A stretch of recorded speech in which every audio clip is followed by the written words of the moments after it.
Hi అండి. ఈ వీడియోలో నల్లేరు పచ్చడి ఎలా చేసుకోవాలో చూపిస్తున్నాను.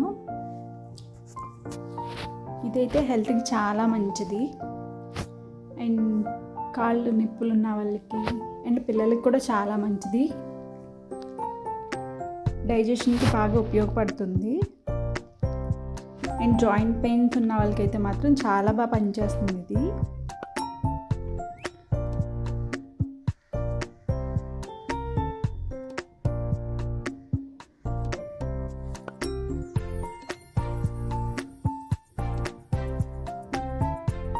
ఫస్ట్ అయితే వాటిని కట్ చేసి ఇలా పెట్టాము. నెక్స్ట్ వాటిని క్లీన్ చేసుకోవాలి బాగా, సైడ్స్ అవి తీసేసి అండ్ మధ్యలో ఉన్న కలుపులు కూడా తీసేయాలి.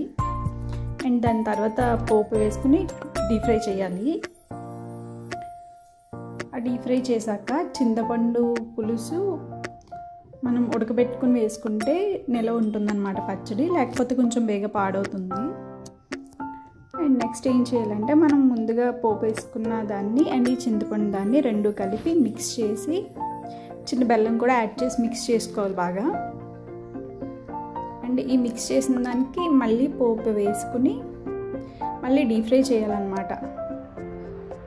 మొత్తం అన్ని వైపులా కూడా కలుపుకుంటూ డీప్ ఫ్రై చేసుకోవాలి, అప్పుడే కొంచెం నిల్వ అవుతుంది.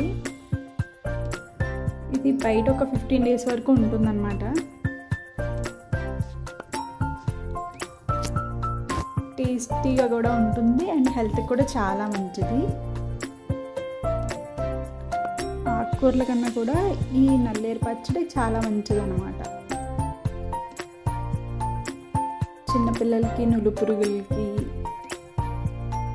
అండ్ అలాగే మన బోన్ స్ట్రాంగ్ అవడానికి కూడా బాగా ఉపయోగపడుతుంది.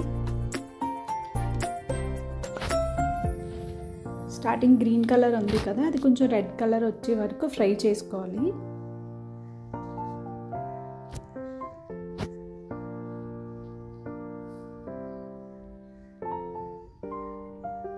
ఇది మనం ఫుడ్లో వేసుకుని తిన్నా బాగుంటుంది అండ్ దోశ వేసుకున్నప్పుడు కానీ ఇడ్లీ చేసుకున్నప్పుడు కానీ ఇన్స్టెంట్గా కలుపుకోవడానికి కూడా టేస్ట్ అయితే చాలా బాగుంటుంది.